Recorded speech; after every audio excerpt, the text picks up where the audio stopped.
Nós vamos começar hoje uma série de mensagens em cima dessa carta de Paulo a Timóteo. E antes de lermos o texto, algumas considerações importantes sobre aquilo que a gente vai desenvolver aqui. Paulo, durante a fase final da sua carreira, como ele mesmo chama, ele escreve uma carta, duas cartas na verdade, a um jovem líder, que é Timóteo, que estava enfrentando um grande desafio, que é o desafio de pastorear. E o desafio se tornou maior ainda porque era o desafio de pastorear uma igreja influenciada por falsos mestres.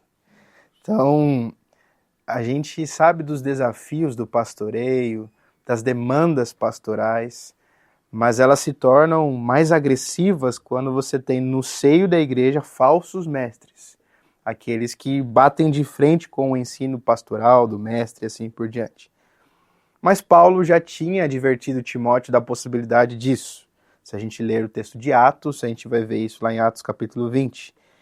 E como o impacto dessa situação ameaçaria o bem-estar daquela comunidade. Imaginem só, a gente aqui vivendo, pelo menos tentando viver uma fé genuína, um ensino que seja coerente com o texto bíblico, e pessoas disseminando falsos ensinamentos, ganhando os corações, o estrago, a ameaça que é para a comunidade, para o bem-estar da comunidade. Mas é nesse contexto que Deus chama pessoas. Que Deus chama pessoas como Timóteo, por exemplo, para perto de si, capacitando eles por meio da palavra, capacitando eles, entregando a eles um coração comprometido e um desejo de restauração da igreja.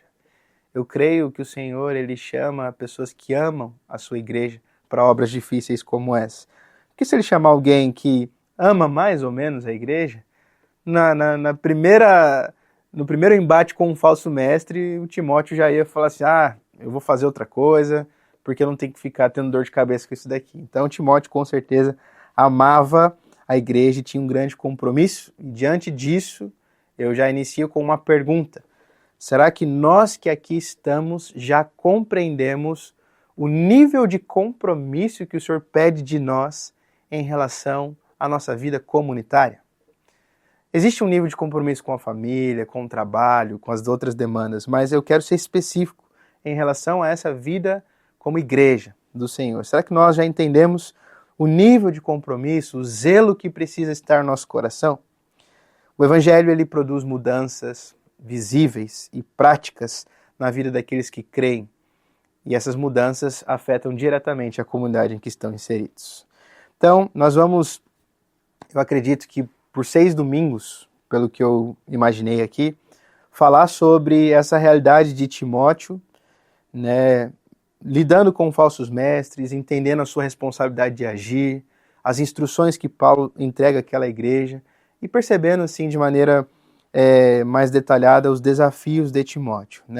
E hoje o texto que vai nos conduzir nesse início de conversa é o texto de 1 Timóteo, capítulo 1, dos versículos de 1 até 17. Eu sei que é um pouquinho extenso, mas eu quero convidar você a acompanhar com bastante atenção. Nos diz assim: Paulo, apóstolo de Cristo Jesus, por ordem de Deus, nosso Salvador, e de Cristo Jesus, nossa esperança, a Timóteo, verdadeiro filho na fé, que a graça, a misericórdia e a paz da parte de Deus Pai e de Cristo Jesus, nosso Senhor, estejam com você. Quando eu estava de viagem rumo à Macedônia, pedi a você que ainda permanecesse em Éfeso para admoestar certas pessoas, a fim de que não ensinem outra doutrina, nem se ocupem com fábulas de genealogia sem fim. Essas coisas mais promovem discussões do que serviço a Deus na fé. O objetivo desta admoestação é o amor que procede de um coração puro, de uma boa consciência e de uma fé sem hipocrisia.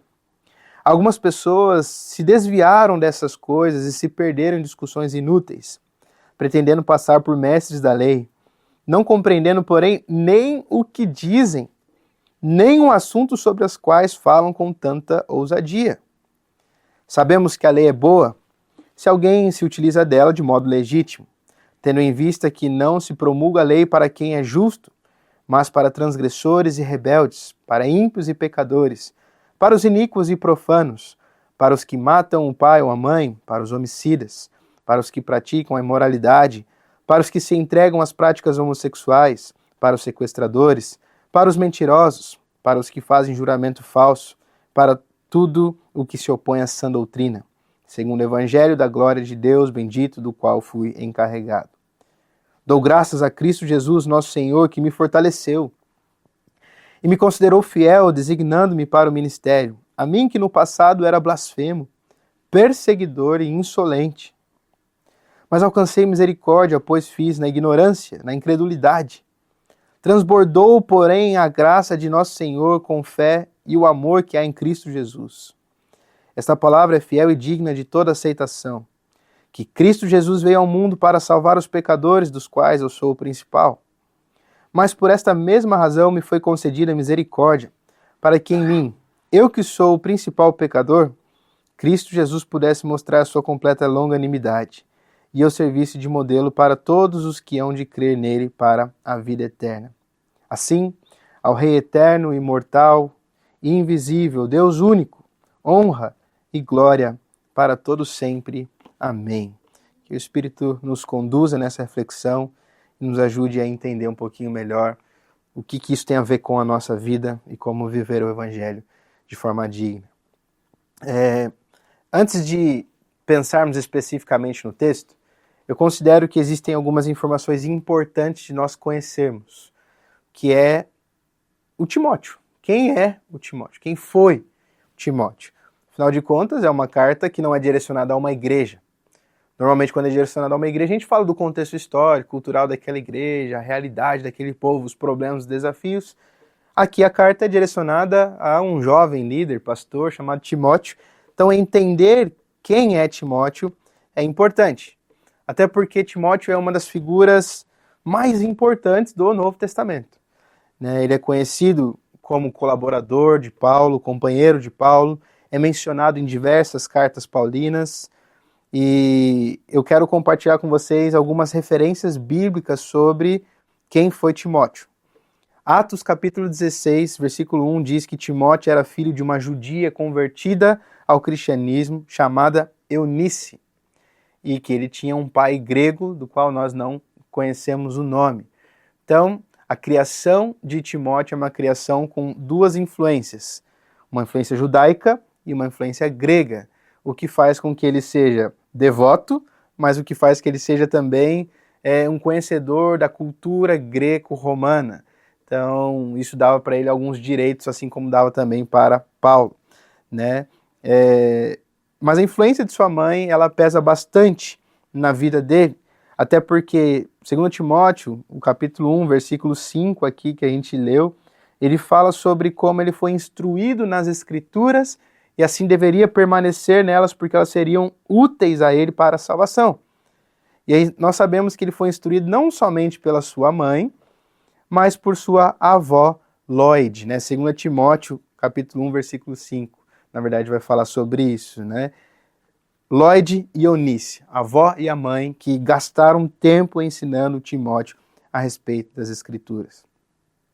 E aí, como é que Timóteo conhece Paulo? Porque a gente precisa falar dessa relação. Timóteo conhece Paulo numa cidade chamada Listra, né? E a gente vê isso em Atos capítulo 16. E Paulo escolhe Timóteo para acompanhar ele numa das suas viagens. E o que acontece? Timóteo, ele foi circuncidado por Paulo. Como disse, ele era filho de pai grego, o que não teria essa prática porque não faria sentido para o grego, apesar da mãe ser judia. Mas Paulo, ele considerou que seria mais aceitável aos judeus que eles iriam evangelizar fazer isso com Timóteo. Então a relação de Paulo e Timóteo acaba se tornando uma relação íntima no sentido de Paulo ele ter algumas atribuições de paternidade na vida de Timóteo, né? Então, o próprio Paulo vai dizer, considero Timóteo um filho na fé, né?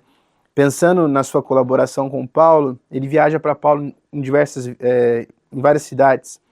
Ele ajuda na fundação de algumas igrejas, na consolidação de algumas igrejas. Filipenses, a gente vai ler sobre isso. Ele é mencionado em várias cartas. Ele é mencionado em 1 e 2 Timóteo, obviamente. Ele é mencionado em 1 e 2 Tessalonicenses, em 2 Coríntios, em Filipenses, Colossenses, em Filemão. O Timóteo, ele tá ali aparecendo bastante no Novo Testamento, e é por isso que me chama muita atenção, até por eu também ser um jovem pastor, um jovem líder, e me identificar em algumas coisas com ele. Paulo, ele confiou em Timóteo, e ele enviou Timóteo em várias missões especiais para fortalecer e encorajar as igrejas. E ele confiava tanto no Timóteo, que eu disse aqui, ele considerava Timóteo um filho na fé. 1 Coríntios vai trazer isso. E aqui nós estamos diante de duas cartas de Paulo a Timóteo que oferecem conselhos pastorais. Então é um pastor mais experiente conversando com um pastor mais novo, dando instruções para liderar a igreja que Timóteo então se tornou responsável. Percebam, Timóteo acompanha Paulo em diversas viagens, em diversas localidades. Chega um momento que Paulo fala assim, né, a gente viu aqui, eu considerei que era bom te deixar aí em Éfeso para resolver algumas questões. E Paulo, nessas cartas, ele vai destacar algumas coisas importantes que tem a ver com o que nós vivemos também. A importância da pureza, do coração puro, do exemplo, da perseverança, né? E da perseverança especificamente no ministério. Paulo sabia que não seria fácil, né? E nós aqui sabemos que não é fácil, independente do tamanho do ministério. A demanda do ministério, ela é digna de atenção, ela é digna de entrega, de perseverança. Então essas são algumas referências que destacam o papel de Timóteo, né, o seu desenvolvimento ali na igreja primitiva, o seu relacionamento com Paulo, e aí ele foi dado então essa responsabilidade. E agora nós vamos falar sobre o que nós lemos nesse primeiro capítulo. O texto ele começa dos versículos de 3 a 7, falando sobre o encargo de Timóteo de lidar com os falsos mestres. Dos versículos de 8 a 11, Paulo corrige brevemente o entendimento a respeito da lei. E por fim, nos versículos de 12 a 17, Paulo se coloca como um exemplo. Mas não no sentido de se achar melhor do que os outros. Mas ele se coloca num exemplo, como exemplo do efeito transformador do evangelho. Né? Então aqui, na verdade, ele está rendendo graças, glória a Deus e ao poder do evangelho. Vamos então nessa primeira parte sobre os falsos ensinamentos. Acho que é legal a gente fazer a seguinte pergunta: quais são os falsos ensinamentos apresentados nessa carta? Porque é muito comum a gente falar em pregações de que existiam falsos mestres, falsos profetas, mas dar nome aos falsos ensinamentos é importante até para nós evitarmos os falsos ensinamentos. Então, eu separei uma lista aqui, e nessa lista eu vou apresentar todos os apontamentos feitos por Paulo aqui nessa carta de Timóteo. O primeiro falso ensinamento aparece aqui no texto que nós lemos, no versículo 3, quando Paulo fala que existia um ensino de uma outra doutrina. Certo? Uma outra doutrina que não era a dos apóstolos, que não vinha do ensinamento de Cristo. Uma outra coisa que Paulo diz é que havia o desvio do coração puro, versículo 6. Desvio do coração puro, da boa consciência e de uma fé sem hipocrisia. No mesmo versículo, versículo 6, Paulo fala que o povo estava perdendo tempo com discussões inúteis. Versículo 7, Paulo fala assim que esse povo, inclusive, não tinha nem sequer entendimento sobre o que eles estavam falando. Falta de compreensão. Versículo 10 fala sobre práticas que se opõem à sã doutrina. Né? É esse o termo que ele vai dizer, se opõe à sã doutrina.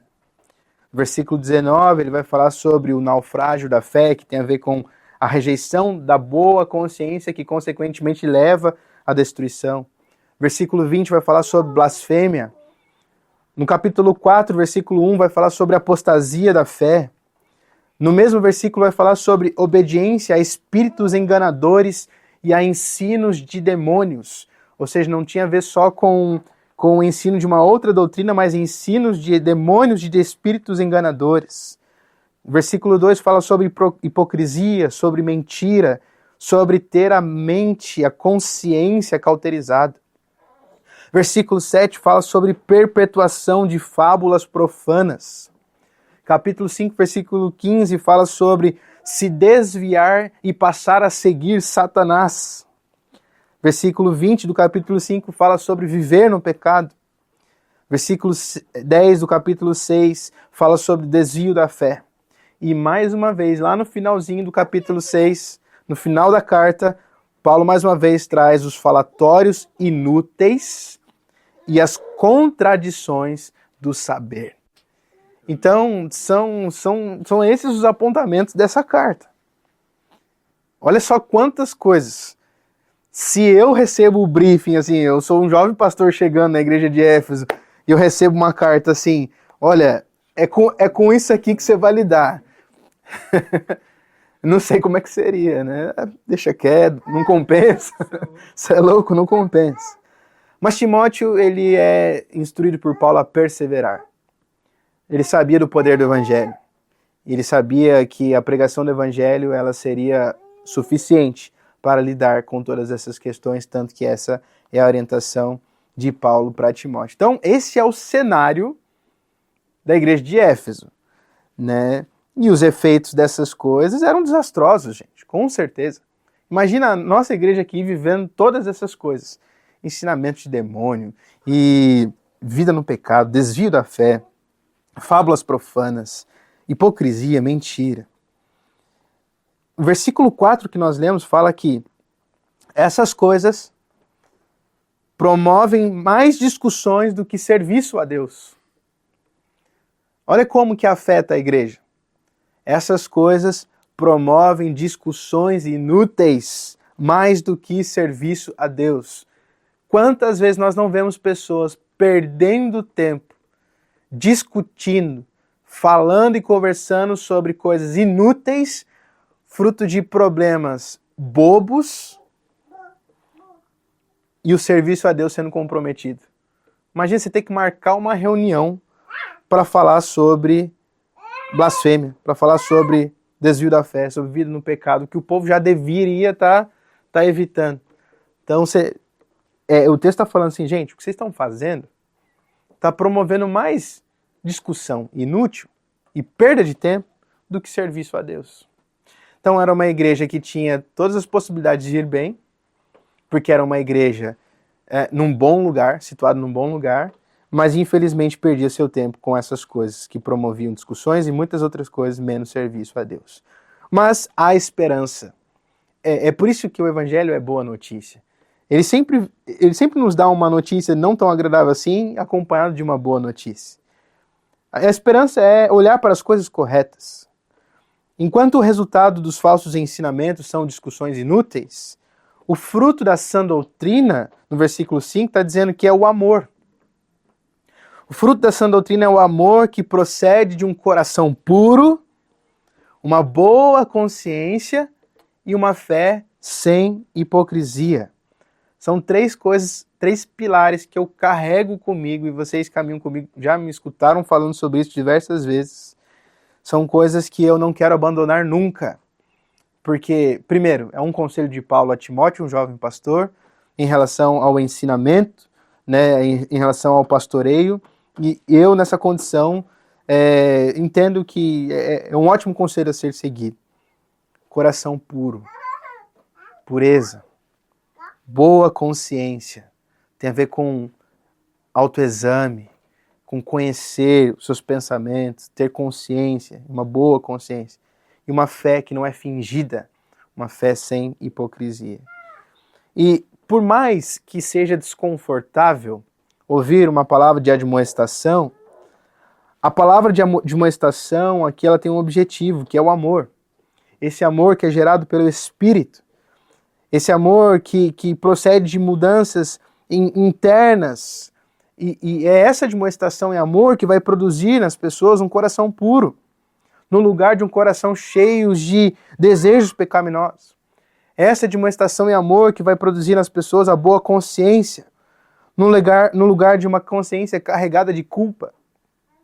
É esse amor que vai produzir nas pessoas uma fé sem hipocrisia no lugar da pretensão, da aparência, das máscaras, do fingimento. Então, Paulo está dizendo assim, Timóteo, você vai ter que corrigir. Você vai ter que admoestar. Mas é justamente porque você ama essas pessoas, né, que você vai ter que fazer isso. Então, a gente aqui quer viver dessa maneira.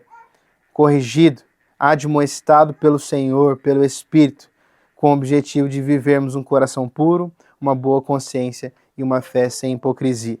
Certo? Essa é a primeira coisa que nós entendemos aqui desse texto, de que os falsos ensinamentos, eles roubam o serviço da igreja, roubam um coração puro, roubam uma boa consciência, roubam a fé, né, fazendo com que ela se torne hipócrita. Mas há uma resposta, que é olhar para a sã doutrina, olhar para a Escritura e permitir com que a admoestação que vem do Senhor, de maneira amorosa, corrija e ensina ao nosso coração.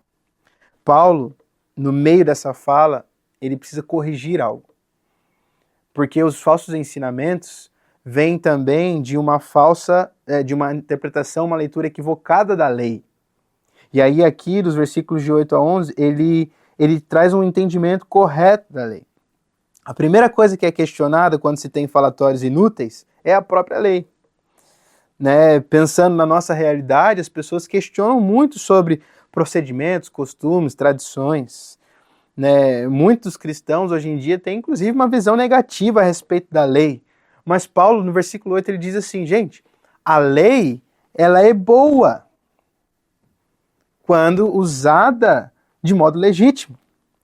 O Salmo 119 fala, né, o maior salmo que nós temos, fala durante toda a sua fala ali sobre a excelência da lei divina. E esse salmo ele apresenta a lei como um presente gracioso da parte de Deus.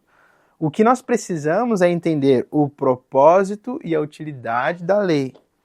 E a lei, ela serve nada mais, nada menos para expor os nossos pecados, para nos mostrar o quanto nós carecemos de um Redentor e quanto nós carecemos de que Ele organize as coisas.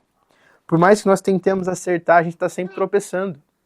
A gente está sempre falhando em algum ponto. E vocês se lembram do que diz o texto de Tiago? Quem falha em um só ponto é culpado de todos os outros. Quem peca e erra em um só ponto é culpado de todos os outros. Então, a lei, no final das contas, ela aponta para a necessidade de alguém que vai poder cumpri-la e por causa dele, por causa dos méritos dele, nós assim sermos justificados, que é o próprio Cristo, nós sabemos disso. Esclarecido, então, o propósito da lei, a gente tem que entender a sua utilidade. Aqueles que são justos não precisam da lei. Entendam isso. Quem é justo não precisa da lei. Porque a lei ela serve para correção. Então a lei ela tem a utilidade quando evocada aos transgressores que precisam de correção. Né? É isso que o texto está dizendo. Não se promulga a lei para quem é justo. Se nós andarmos coerentemente, a gente vai ficar falando, cuidado com a lei e tal. Não, porque você está vivendo uma vida reta, uma vida justa. Agora, aquele que comete pecado, transgressão, é rebelde, é ímpio, é pecador, é iníquo, profano, né, que o texto está dizendo aqui, mata pai, mãe, homicida, pratica imoralidade e tantas outras coisas. A utilidade da lei está em ser evocada diante dessas pessoas para que haja correção. Né? Então, Paulo está esclarecendo muito bem aqui a utilidade. E talvez a pergunta que fique, então, é como eu aplico a lei nos nossos dias? E esse é um grande debate. Alguns vão dizer que a lei ela foi completamente suplantada pela lei de Cristo, né, pelo que ele trouxe. Outros vão dizer que em certos aspectos ela é permanente. Enfim, os estudiosos concordam que as leis mosaicas, quando corretamente compreendidas, elas contribuem para a vida cristã, né?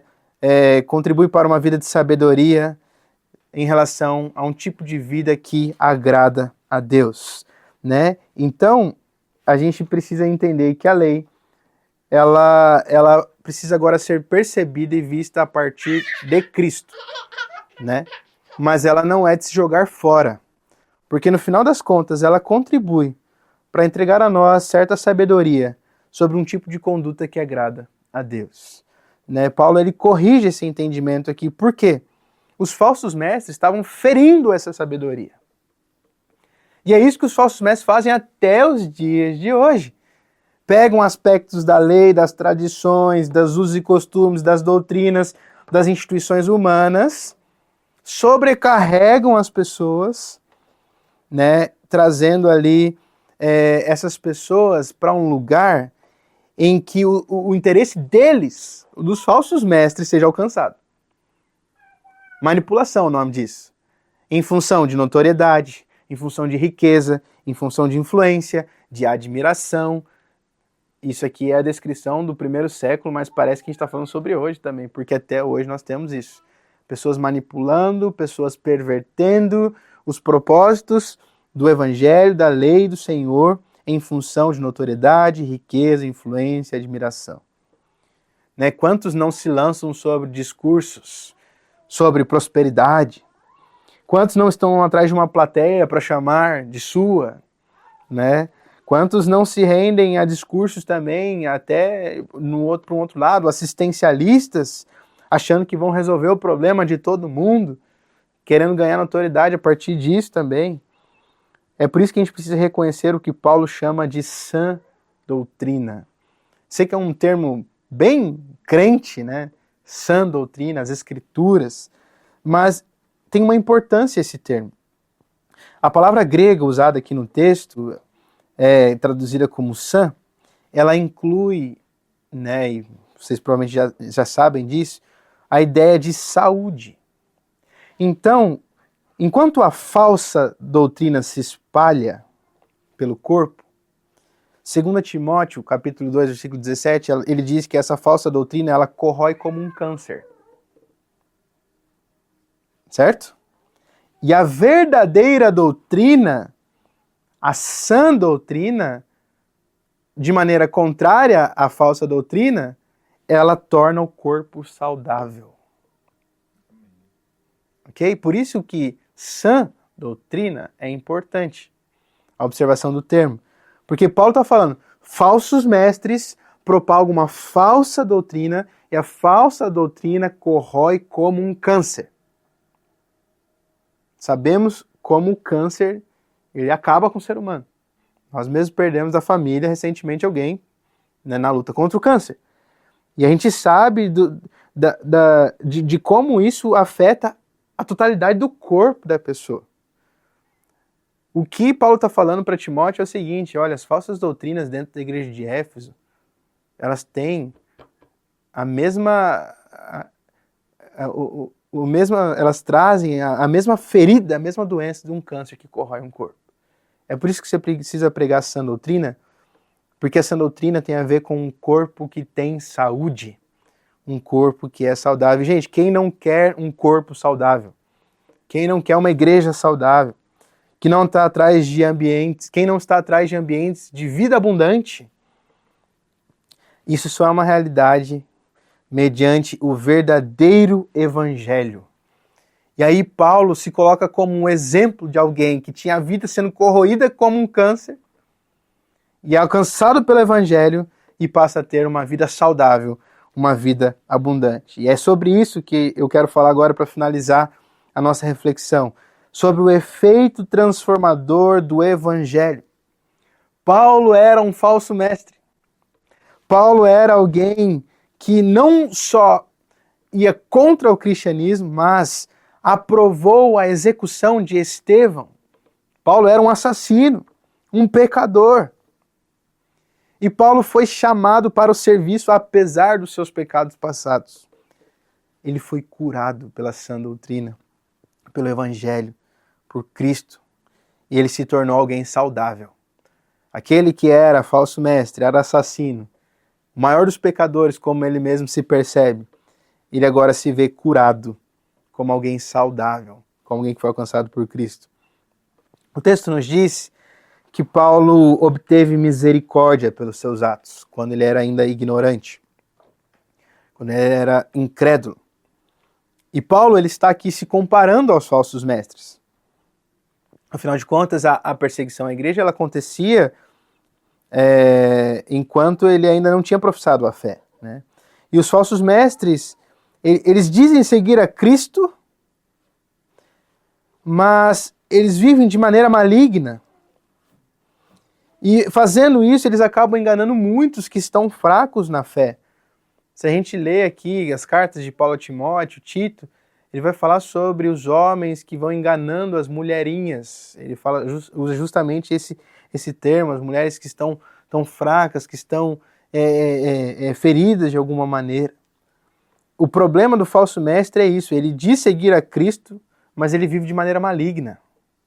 Ele vive de uma maneira que engana quem está fraco na fé. E é por isso que são chamados de falsos mestres. Porque eles têm aparência cristã, um discurso que em parte soa cristão, mas no fundo, eles desprezam a boa consciência e se opõem à sã doutrina. E aqui está a diferença do Paulo para os falsos mestres. O Paulo ele fazia o que ele fazia, mas não se confessava cristão. Ele dizia que ele era o maior dos hebreus. Ele era zeloso em relação à lei, né? E aí ele vai falar que por conta disso, da sua incredulidade, da sua ignorância, ele recebeu misericórdia. Mas que a régua é mais alta para esses que são falsos mestres. É inclusive o que o texto vai nos dizer, e aí quero te convidar a abrir lá 1 Timóteo 6, os versículos de 3 a 5. Olha só o que nos diz o texto. Se alguém ensina outra doutrina e não concorda com as sãs palavras do nosso Senhor Jesus Cristo e com o ensino segundo a piedade, esse é orgulhoso. Olha isso. Ele é orgulhoso. Não entende nada. Tem um desejo doentio por discussões, brigas a respeito de palavras. Olha isso, discussões, brigas a respeito de palavras. Ou seja, discussões inúteis, conversas inúteis. É daí que nasce inveja, provocação, difamação, suspeitas malignas. É daí que nascem, o que está escrito aí? As polêmicas sem fim. A gente vive num tempo em que as pessoas que mais querem, parece que mais querem é postar alguma coisa polêmica, né? Para ganhar seguidor, enfim. Olha só o que ele diz. As polêmicas sem fim da parte de pessoas cuja mente é pervertida e que estão privadas da verdade, supondo que a piedade é fonte de lucro. Gente, eu olho isso daqui e eu falo assim, Paulo escreveu para os nossos dias de hoje. Paulo sabia que o YouTube ia monetizar, que o algoritmo ia entregar e que a piedade poderia ser fonte de lucro. O que Paulo está falando, gente? Esse povo é orgulhoso, não entende nada. Tudo que eles têm é um desejo doentio por discussões inúteis, por brigas, por difamações, suspeitas malignas e polêmicas sem fim.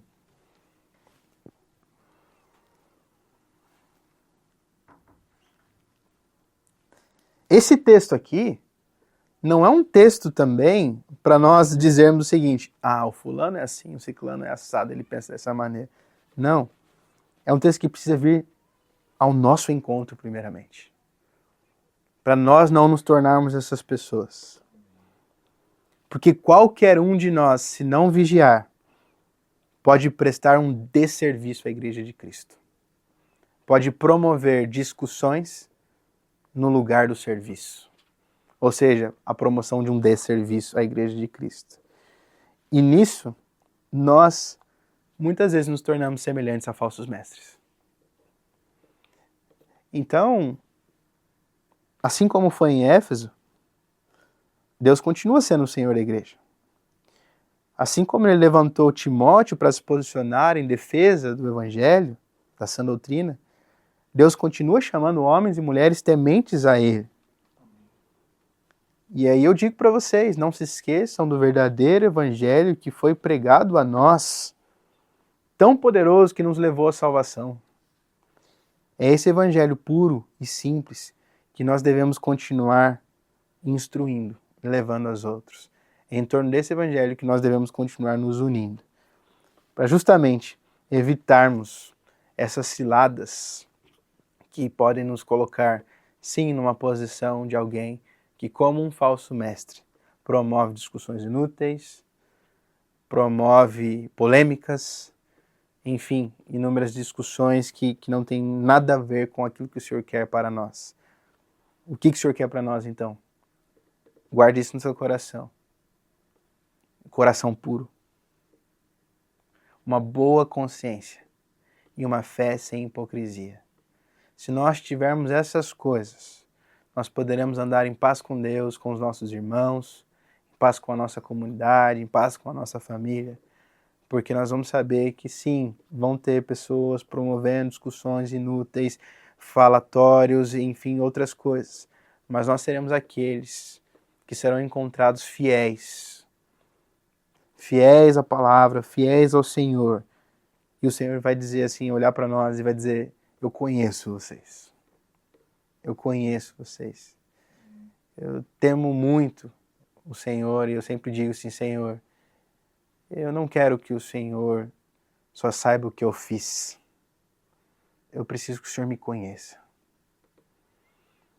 Porque alguns vão chegar diante do Senhor naquele dia e dizer: Senhor, no teu nome eu fiz isso, aquilo, isso e tal, fiz muitas coisas. E o Senhor ele vai dizer para eles: apartem-se, eu não conheço vocês. Talvez sejam esses os falsos mestres, a gente não pode afirmar nada com certeza. Mas uma coisa que eu posso dizer para vocês: eu quero chegar diante do Senhor e antes de eu falar qualquer coisa, antes de eu falar, hoje, sabe, antes de eu conseguir dar um oi, eu quero ouvir do Senhor: esse eu conheço. Esse eu conheço. Esse eu conheço. Ele tinha uma boa consciência, uma fé sem hipocrisia e um coração puro. Então, o desejo dessa série que nós vamos ter aqui é, primeiro, preparar o povo santo, como diz Efésios 4, para não ser levado para qualquer vento de doutrina, mas é para que tenhamos um coração puro, uma vez que nós somos igreja pura, né? A gente tem que viver dessa maneira. Que o Senhor nos ajude, então, nisso. Quero orar com você. Pai, nós te pedimos, nos ajuda mesmo nesse grande desafio, Senhor, que é nos mantermos fiéis aos teus interesses e não aos nossos, Senhor.